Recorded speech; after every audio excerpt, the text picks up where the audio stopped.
Everybody's going in. All right, just so everybody knows, the air conditioning has been turned on. It just is going to take a while. I mean, you know, I've done it too. All of us have gone to hit the little button. So it will take it about 4 or 5 minutes to cool off. So we are attempting to cool it off. So yeah. Welcome everybody to the quarterly quarterly congregational update meeting. So it's a quarterly meeting, and hopefully it'll be an orderly meeting too. So, but we'll start with a word of prayer. The Lord be with you. And also with you. Let us pray. Loving, gracious God, we give you thanks that you call us. You call us to be mindful of the way in which you are at work in our world, the way you are at work in our lives, the way you are now at work in our church. As we go through this update, make us aware of where your Spirit is moving, the way it is working in our midst, and how your mission is being done through the volunteers, members, and staff of this congregation. Even as we talk business, we remember that the business of the church is not about business. It is first and foremost about your word, your love, and your grace that shines through us. Bless us now in this time that we have, that all we say and do might reflect your love and glory. This we pray in the name of Christ. Amen. Amen. All right, we're going to start and hopefully finish within an hour so we can all enjoy this fine fall day that we're having. Thanks be to God. Amen. Amen. But we're going to start with Jean. As Pastor's computer's warming up, we'll just go ahead and go. You all have a copy. Does anyone need a copy of this? Yep. I'll pass this out.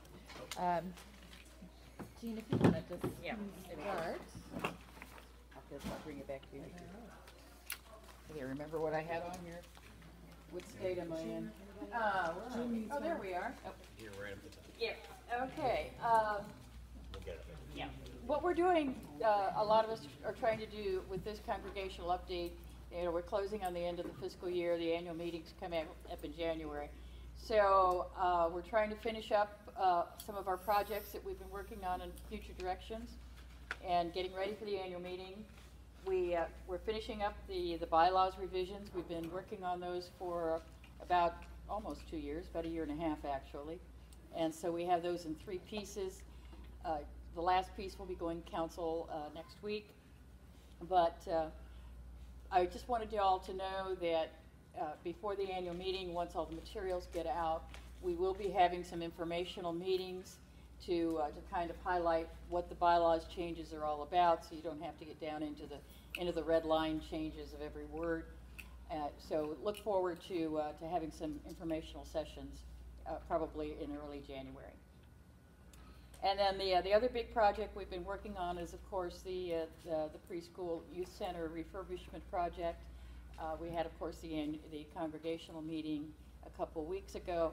So now we're kind of moving on to the next phase and getting all of the joint task groups within the church and the school so that we can monitor the progress through the next phases of that. And then next year, well, hopefully next year we'll get back to doing some more work on strategic planning and looking at the needs of future ministries of the church beyond the school and the youth center, the building and the governance stuff. That's it. Any questions? Okay, more to come in January. All right, Margie. Good morning. Good morning. Good morning. My red is in the glasses. All right, so you all have your papers in front of you, and going forward, interim music ministry, the path forward.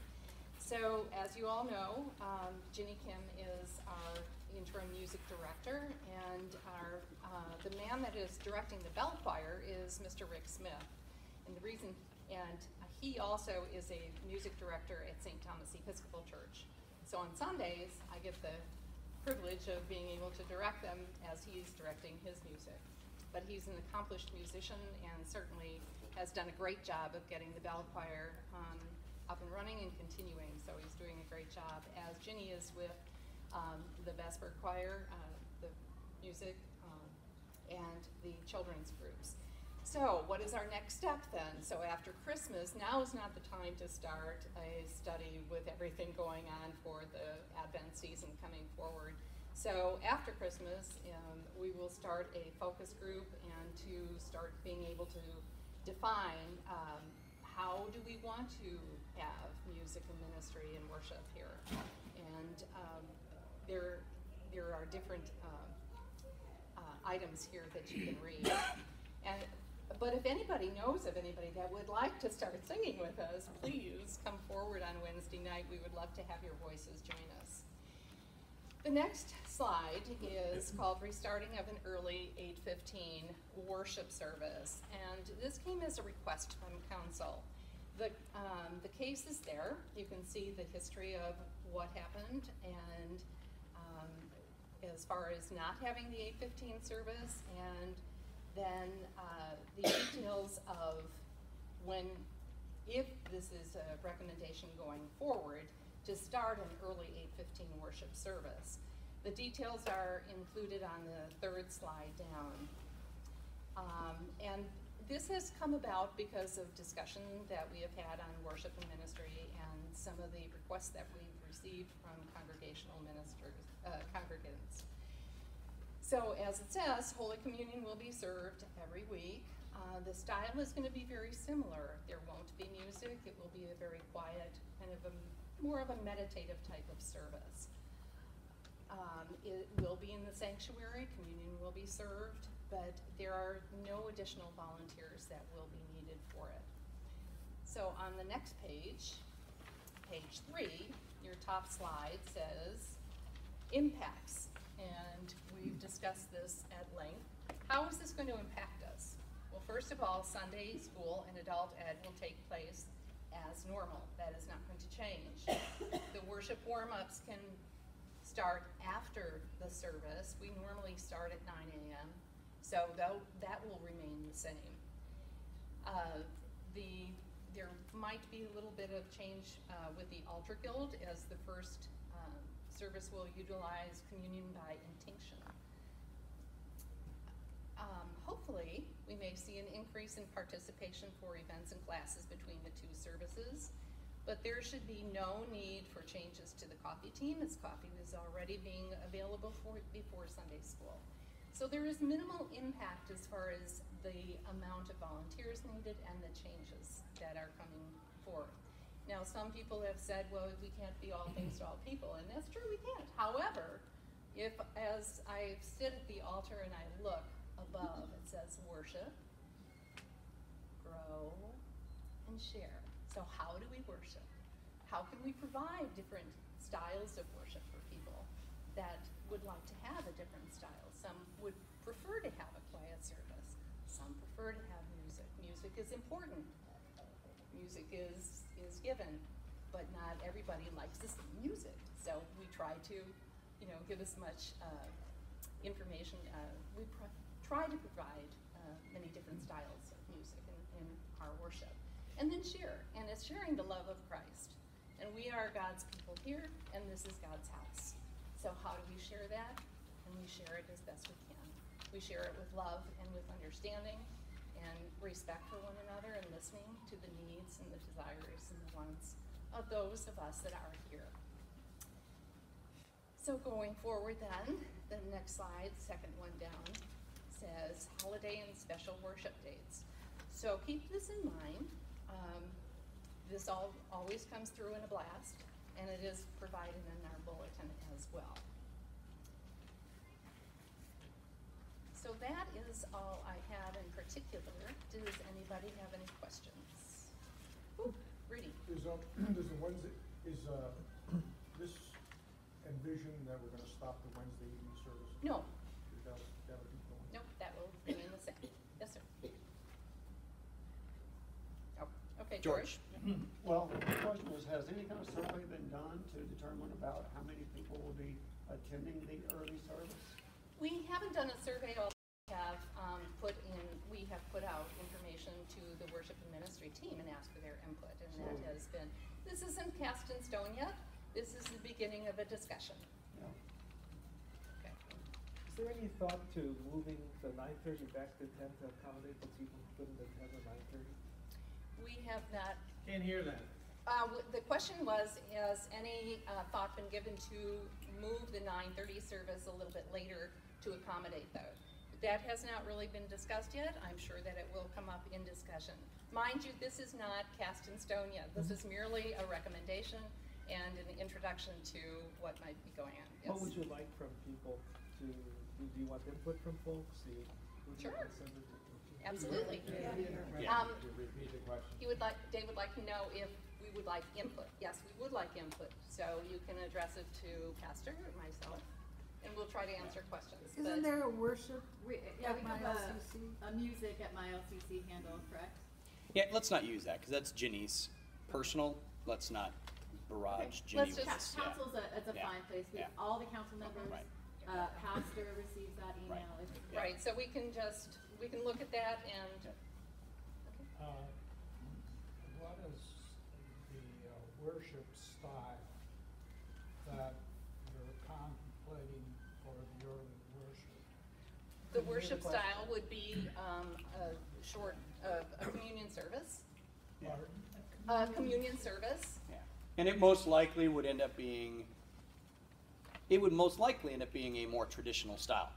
We know that what we're typically doing is not usually, especially at the 9:30 service, we hit a lot of different bases throughout the year. Sometimes a little more contemporary, sometimes a little bit more traditional. But we know that there is a population of people who would like it to be consistently traditional, and that we don't really do. That's not what we tend to be. And so we understand that that may be something we work in. But part of that is a question. Margie started with our interim music ministry. And right now, even thinking about starting this in January, I was careful in how I worded these to indicate this is something we're in discussion about.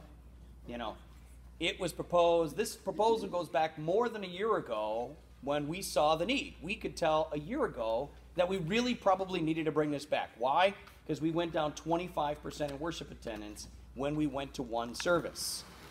Now, some of us would think, well, okay, that was just kind of, those people decided not to come and we're never going to get them back. But the truth is that there were 25% of the people who made some kind of decision. It might be, as David indicated, it might be because we went earlier with 9:30 than 10, and some people don't. I already know. There are people who tell me very specifically it's just too early. I can't get my kids going. I have seniors who tell me I can't get going that early. So there's both age groups, right, Paul? Can I get an amen, Paul? All right, But the point of it is, my point of this comment is, that's part of why in January we want to have a conversation. This is kind of the opening part to say we're aware that there are a variety of opinions in our church. We are not a church that is uniform in our worship style, right? This church has changed its worship style many times. In fact, during the last interim, we every single week had a different worship style. So, this church is used to having lots of different ones, and part of what we have to decide is, which one are we going to be? How are we going to be together? Are we going to be the kind of church that offers, like some program-sized churches, larger churches, churches worshiping between 150 and 250 usually have more than one service with different styles. Churches that are smaller than 150 usually have one service. So do we want to be a church that's smaller than 150 in worship? If so, we can continue with one service. Perfectly fine. It'll work. Do we want to be more like a program church that offers multiple styles at different times? That's a choice this church has to decide, right? We together have to have conversation. That's why in January, we want to be very intentional about that. Before we hire and come up with a staffing plan that's permanent. You don't want a permanent staffing plan and then make these changes, because you might have backed yourself into something you didn't want. If we went with, say, an early 8:15 brief order of worship, it may be the church decides it needs an organist at that first service who would only play just at that service, and then at festivals at the late service. We don't know that because we don't know what we're going to be yet. There's lots of opinions. My inbox is filled with comments. I get as many comments about us needing to be more traditional, as I get comments from people saying, why did you steal the band and fire them all? I think we did not fire a band. We did not drive them away. Their life changes. I mean, they all went through various transitions right about the time that Rebecca, left. When Rebecca left, a lot of them had other things come up in their lives. They were kind of hanging on for their loyalty to Rebecca. And when Rebecca chose to leave, they are now doing other things. Some of them very well might come back. It's there's a high probability that if we made a real concerted effort and really pushed and brought in somebody dynamic to lead that aspect of it, they very well might come back again. But we don't know that, and we don't know if we should even apply resources to that, because it might be that we're like, yeah, no, we're really not that contemporary church. We're not really a bridge point, so why do we need that? That's the conversation that we have to get together about this, rather than having just the council decide for everybody. And that isn't a good decision. Even the worship committee deciding for everybody may not be the best way. It should be something where we have conversation together. Ray, I'll come back to you, but I know Joan's had her hand up for a few minutes. Go ahead, Joan. Question. Does the Synod give statistics concerning a church? We're not the first one on this wheel. Thanks. Concerning a church about our size who decides to go back into having 2 services. Do we lose, or statistically, do churches lose population, or does it gain population by re-going back? That I don't know. That would have to be asked. Yeah, David looked into So that. I did a bunch of statistical looks into that. You will gain back, usually, all else being equal, you'll gain back, but not as fast as you lost them.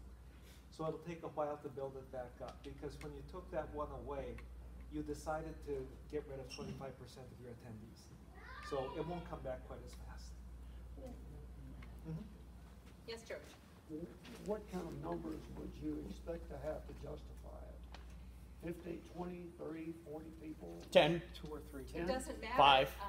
Numbers are important to Right. look at, Yeah. that's true. However, who's to say that 3 are not more valuable than 10? They are all valuable, and Right. each of us is valuable in whatever value we get from coming to that service. We are coming because we want to hear God's word and worship. So whether there's 2 or whether there's 50, that is the value of it. Yeah. One of the hardest things when you talk about worship is our cultural paradigm tells us it's only valid and it only is successful if there's a lot of people. If there's a lot of people. And so, when you put that cultural paradigm onto worship attendance, then most people then say, well, what's drawing the masses? Which one is the bigger? That's what we should go with.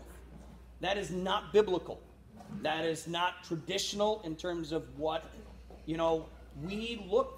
we have to decide, right? We can decide as a church, we're going to go for the masses, because that seems to be, for us, we have limited resources. We're only going to offer what we really can be super successful at and have a large group. And I know some people used to say when that early service only had 30 people, oh Lord, it's so broken, it's so terrible, what a bad reflection on our church to only have 30 people in worship.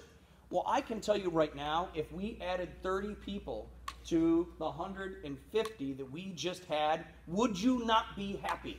Who here would be happy if we had 180 instead of 130 or 150? Most of us would be happy, right?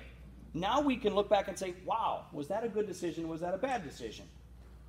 We at the time thought it was a good decision, because if we look at it from a visitor's perspective coming to a worship service, some of us look at it and say, wow, that would be super uncomfortable and it would feel awkward because there's so few in the sanctuary, right? And we might say that. It doesn't, it's not to say, though, that you can't do things differently at that service to make it smaller. Who here comes on Wednesday nights?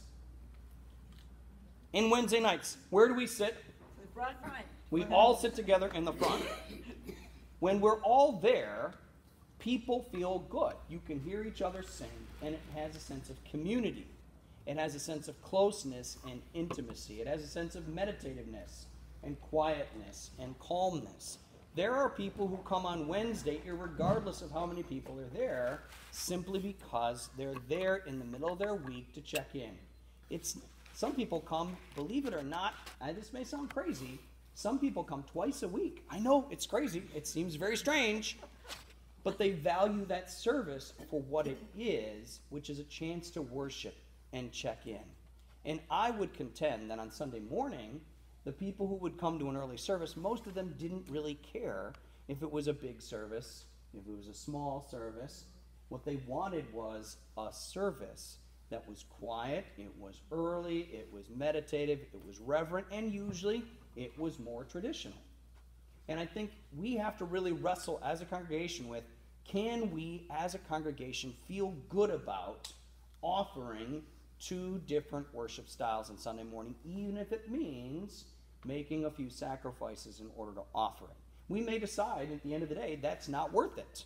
We may decide at the end of the day, nope, we got to go all in one basket because we need to feel that we have all these people together and we don't want to divide it further because we're small in number already. And that may be a valid thing, and that may be the direction we decide to go, but that's something we have to talk about. And when we made the last change, we realized, I will acknowledge I didn't push hard enough for us to have conversation as a congregation about that significant change. And I know Arthur's been waiting for a while.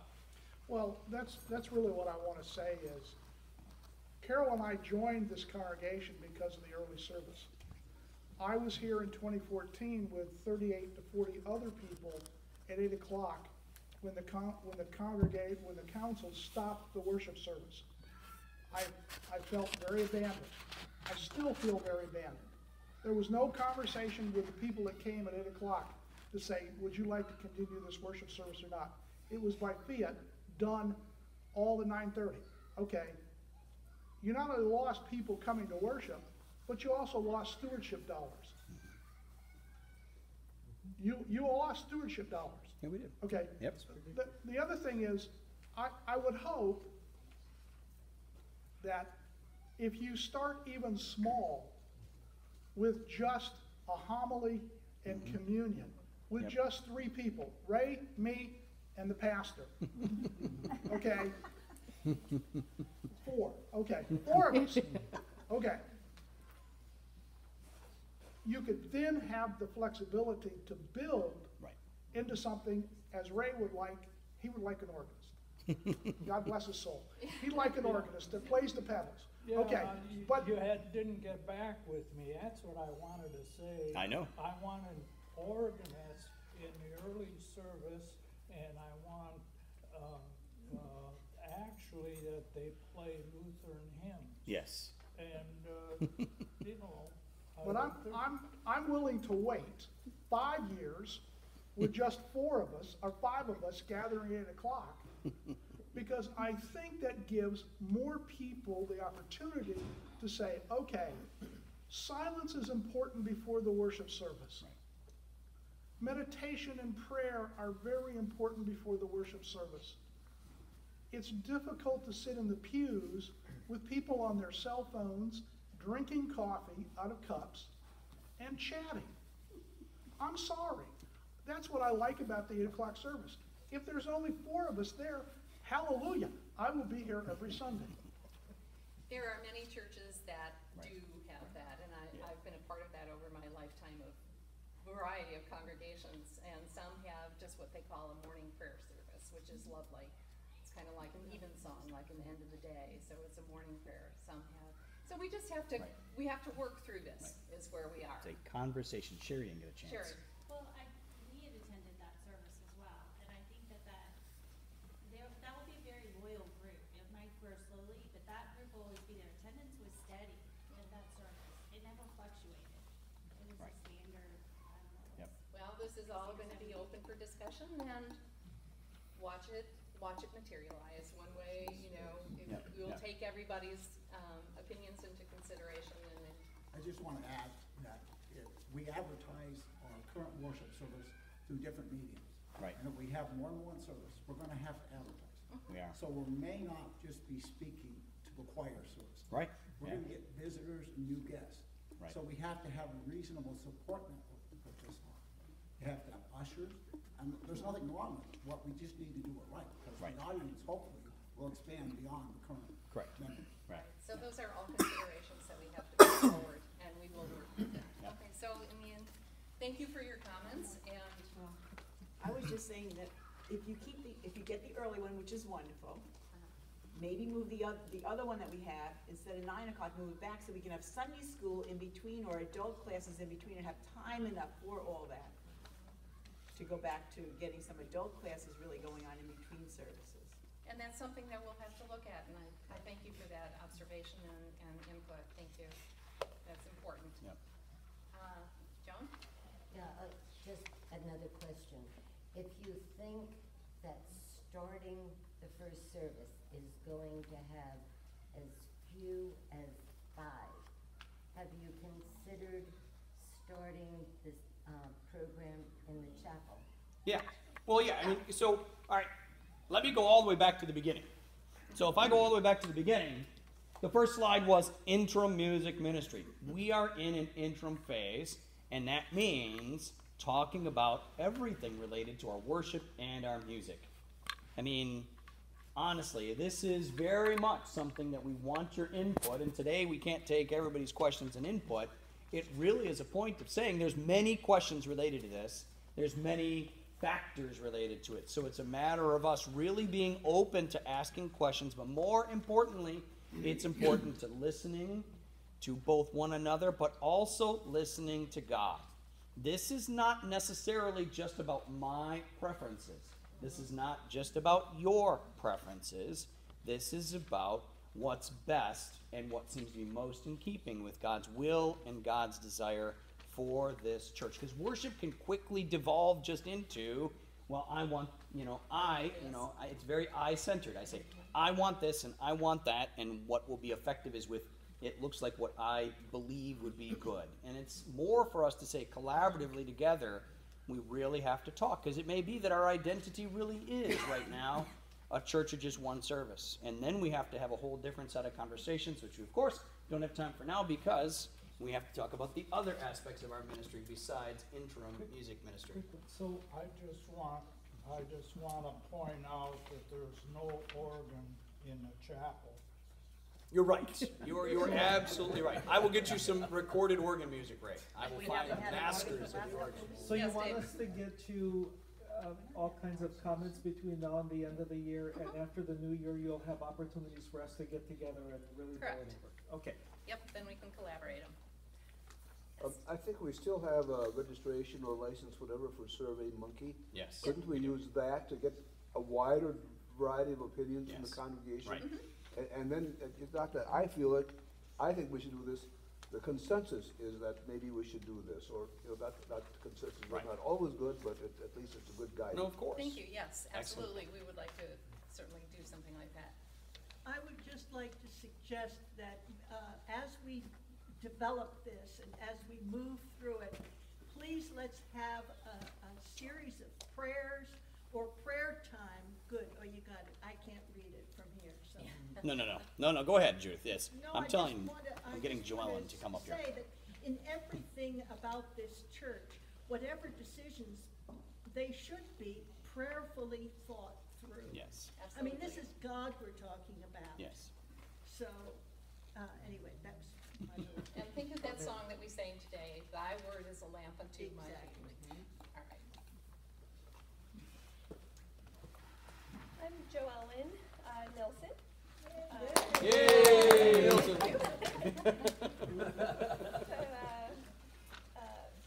So I'm going to move on to the, and thank you all for being here and for all, all of your opinions and support.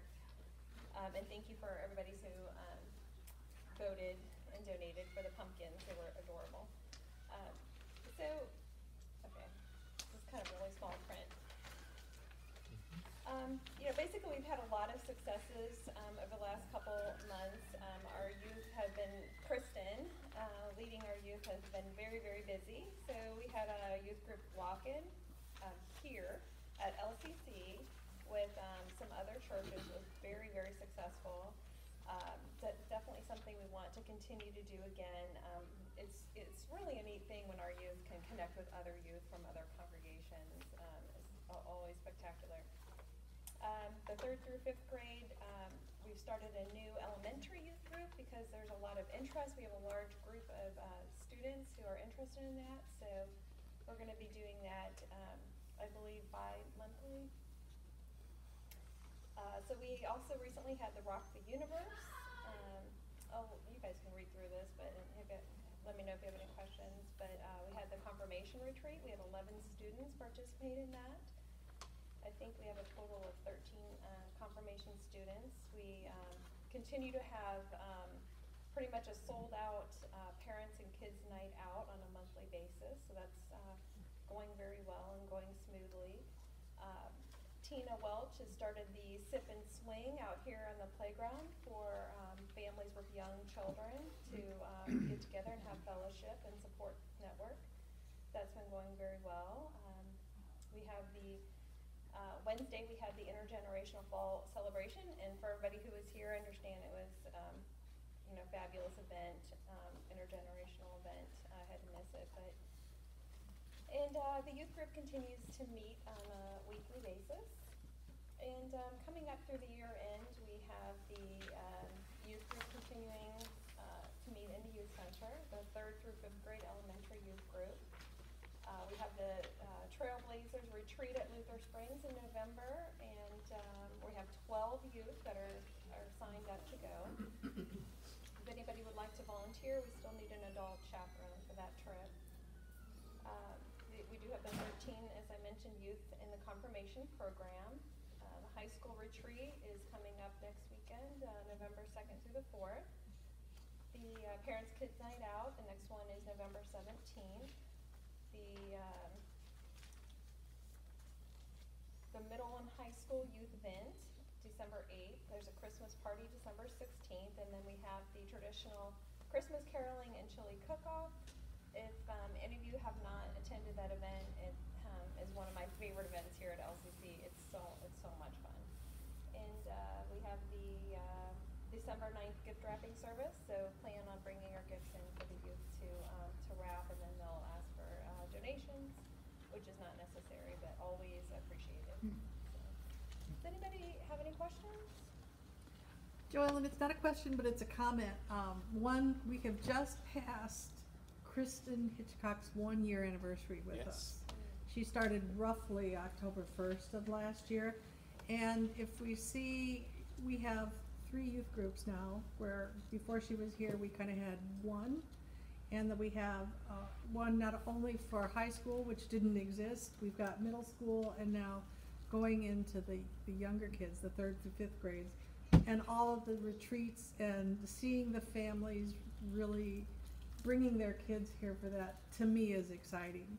And when you couple that with the excellent youth education program, which I know we'll talk about later, we have so much to celebrate, and so much growth that we're watching growing in front of us, but the fruits just haven't even started coming in yet. Yeah, I agree. Yeah, most of those groups, confirmation has tripled in size. High school group has doubled in size. We didn't even have the older elementary group, and that group has anywhere between 20 to 30 kids in it. These are very significant that it continues. These kids keep going up in ages. Pretty soon, whatever plan we have for this space being a youth room will already quickly outgrowing that being their regular meeting space and needing to look at other meeting spaces too. So we're excited for what Kristen's been able to do. Faith? My daughter Maya, the one that was here singing, she is working with special needs kids, and she's doing classes with them, teaching them music and church, songs and stuff. And it's so popular that they had to put out a second group because they had to turn kids away that have special needs. That's exciting. So I don't know if we have an interest in working with special needs kids. That was something we certainly looked at when, if you remember back to when Vicar Cindy was here. We certainly have a plan in place should we have individuals come forward who want to help, bring it to life. We had it kind of in its fledgling state, and we just didn't have enough volunteers to make it actually work, but it is there. I mean, and so that's a great point, Faith. We know that that's a demographic that is underserved, and She's it's certainly teaching be them great. ukulele, and I mentioned it Yeah. to Sue, Mhm. because they don't have to play ukulele, but Right. tambourine and, Sure. whatever, and they're putting together little singing groups. That's great. It's phenomenal. That's great, yeah, thanks for bringing that up. Yeah, we are definitely committed to, providing, and incorporating individuals into Yeah. the program that have special needs, for sure. We have about 15 minutes if Yes. we want to stay on track. Right. Yeah, so, ministry leaders, if you can just give us highlights, anything specifically new or an upcoming event that you need to draw our attention to. We don't really need to have people have the written, so they don't need the full report, so. Did we miss operational support, or? We'll do that with the budget. We'll come back to that when we start budget. I'm following my slides, all I'm doing is, this is what I have in front of me, so. All right, adult education, we'll let you read all through that. The big thing is, we want to thank David Johnson for all the work that he has done, all those brochures that you see, for all his hard work. We really appreciate that. With that being said, we're looking for a new lead in that area. So also, anyone interested in going into that, helping out in that area, sorry you have to work with me a little bit, but we're looking for that. So contact either the church or see me or something if you're interested in that area. Anybody have any questions on that? Any volunteers? The other one is youth education. Again, thank Lynn for her relentless pursuit on making sure that the kids have what they need, that program is growing also, so we thank you. Your volunteers. I'm not standing there by myself. I'm looking at Lorna, I'm looking at Holly, there are Denise, we're there. Yeah, we thank you for that. Oh, we thank you. The big thing on there would be, look at the December when we get close to Christmas. Then no Sunday school on those days, just so everybody knows. Stay ahead of that. Certainly the Advent Intergenerational, big thing, that's on the second, so be aware that that's coming up. That's a wonderful activity, so hope that you can be a part of that. Any questions? Thank you. Barbara? One new event that we have, most of the caring ministry teams have the same events going, a collection of clothing, of food, etc. But we have something new, a Christmas candlelight dinner for women only. This is to share fellowship and to get to know each other better. And then we're very excited about that. It's the 13th, not the 16th. Oh, it is? Oh, I had the date wrong. Okay, Yeah. it's the 13th, not the 16th, which is a Thursday. It's an angel tree, not the angle tree.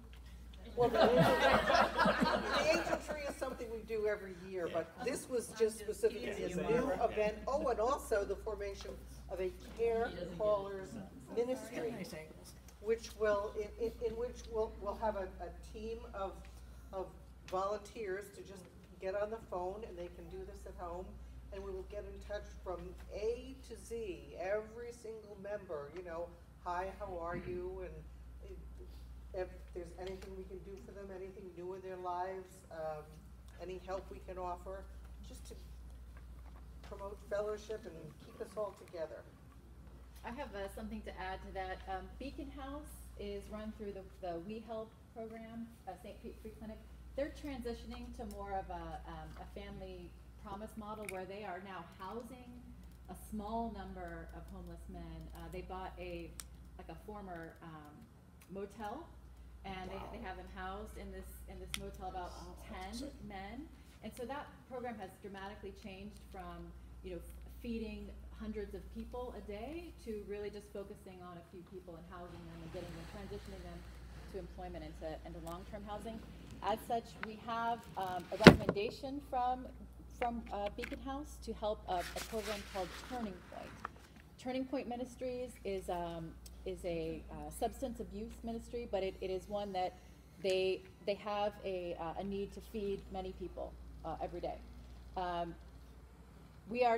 Denise has run Beacon House for 3 years, and we're looking to transition some leadership on that if you're interested in that, and if the congregation is we need some conversation about, is that what we want to do, right? We don't have to always do the same things we've always done for years and years and years. And if we want to transition to Turning Point and send our sandwiches there, great. If not, you know, we can certainly look at other things. So it seems like this is a good time to have that conversation.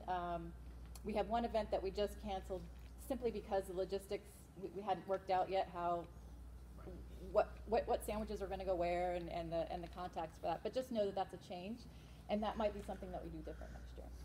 And if someone else wants to help me do it. And we'll Denise continue. is definitely I can't do it looking on for my own. I go some way too much. I assistance. need someone Yeah. else to be co-chair with me to do it. Yeah, Denise likes to go visit grandkids, which I think she should be allowed to do, right? So she needs somebody who will walk alongside of her on that journey. Yeah. One more thing, Pastor, on that. Operation Christmas Child, it was something that we've done as a congregation in the past. Last year and this year again, Susie Davis is taking collections for that as people want to participate. I know she's reached out to the school and some of the teachers are participating. So that's certainly something that's available, and we can make that more public. Okay. I won't say much about this because you're running out of time here, but if you go on to the next one, that's just for our budget. Go on to the next one. This is just a monthly summary of how our giving has been going, and October was our 5th best month or 5th worst month. So we're right in the middle. 4 months were better, 4 months were worse. The next, and you can see, to go back just a second if you can, between the blue line that shows what our budget is, the yellow line shows what our actual for this year is and how low we are. We're approximately the same as last year at this time of year, or at the end of October. Then the next slide is on the stewardship performance. We're at about 97%, which normally be considered pretty good at this time of year for most churches that I've been in. The only really bad part of it, or negative part, is that how many underpaid pledges, that 22,700 pledges have not been paid or given as of the end of October, and that would cover about 80% of our offering deficit at this point. Next slide, stewardship campaign. We got 40 cards last week. We got another 14 since then. I don't have them totaled up yet, but I'll be getting that done today. And so anyhow, that's any questions on this aspect of giving, whatever.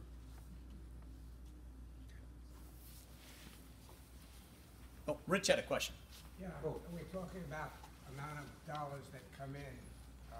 What's the analysis of contributions versus the number of people who attend our church and make the contributions?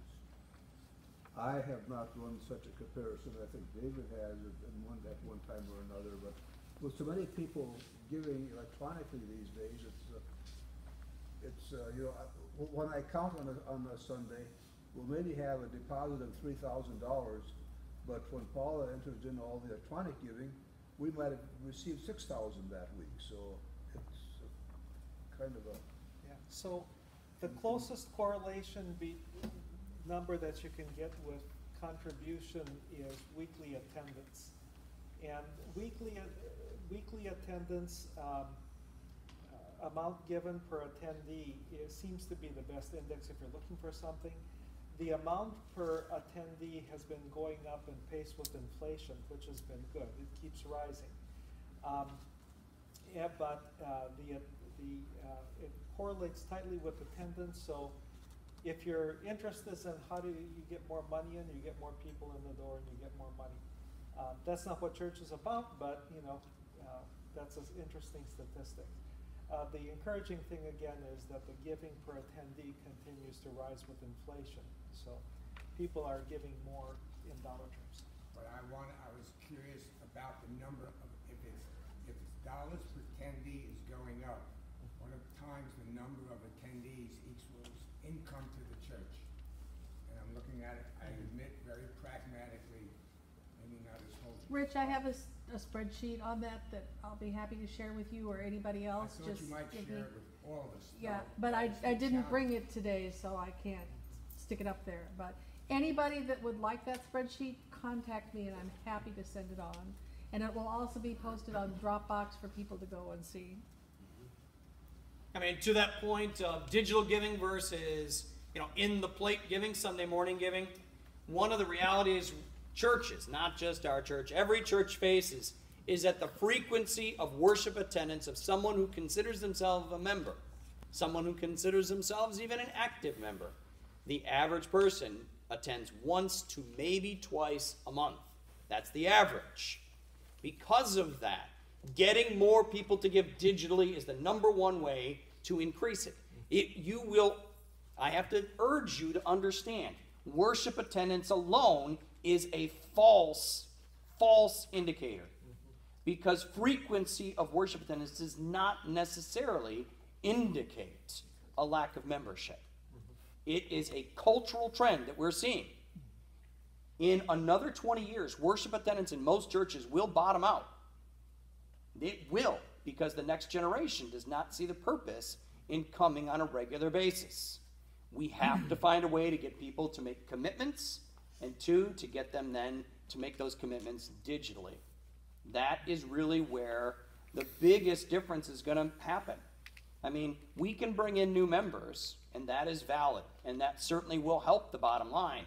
But unless you can get people to give digitally so that they make that ongoing commitment, we're always going to have a struggle with it. We're just going to, because people, as long as it's just whatever change I have in my pocket, I'm going to put in the plate, they make the same commitment. Just as it's a minor commitment, I put my spare change in, so I give God my spare change in terms of how often I come to worship. And those two things are directly related. You get more commitment and more buy-in, help them to be stronger disciples, they will both give more and they will attend more. And as a result then, we will be doing better as a church. Well, it looks like that they forgot Operation Sport, so I'm just going to jump in here real quick. On page 6, you will see, page 4. At the top, you will see what Operation Support has been up to. The big thing to look at here is November 10th. That will be our nursery relocation date, where we'll need people to help us do painting. I don't know, we're going to call it decorating. I'm not sure what the word is, but that's the weekend. If we've got enough people here, we're going to try to paint that little kitchen that's right next to it, to the office area at the same time. So please take a look at some of the things that we have going for operational support. But one of the big things, David, could you figure this out? No. One of the big things that operational support does is manage the budget.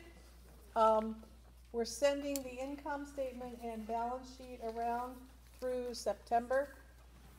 You'll notice if you take a look at the income statement, we are just about exactly where we were last year at this time in terms of our net loss. We're running right around 11,500 in the red right now. Last year we ended up $15,000 in the red, which meant we had to take that out of our reserves. So please, please prayerfully think how you can impact that number so that we don't have to go there. Last year's budget and this year's budget, 17 and 18, there are income projections and our expense projections. At the bottom line level, we're exactly the same. We didn't go up. Next year, we're looking at a cut in that number, but if we have very strong stewardship response and pledges, we hope that doesn't have to become a reality. On the balance sheet side, I'd like you to be aware of that in the youth budget area of that 20-some-odd thousand that's there, about 16,000 is already spoken for, about 7,500 towards the new youth space, youth zone that we'll be having, and then towards salary in that. So that's not just, oh boy, free money that the youth get to go out and spend. Some of it's already been spoken to. On the operational side, we have not spent the money yet for the nursery relocation project, which will be somewhere around $2,000. The shutters have been paid for by a couple of generous members, have paid for that. We've already paid the bill for it. That will be installed before the next hurricane season for sure, but hopefully by the end of the year. It just depends on some other things. The only money that hasn't been spent there is maybe to get the mechanical equipment needed to raise the shutters up to the higher areas. Any questions that I can answer for anybody at this point?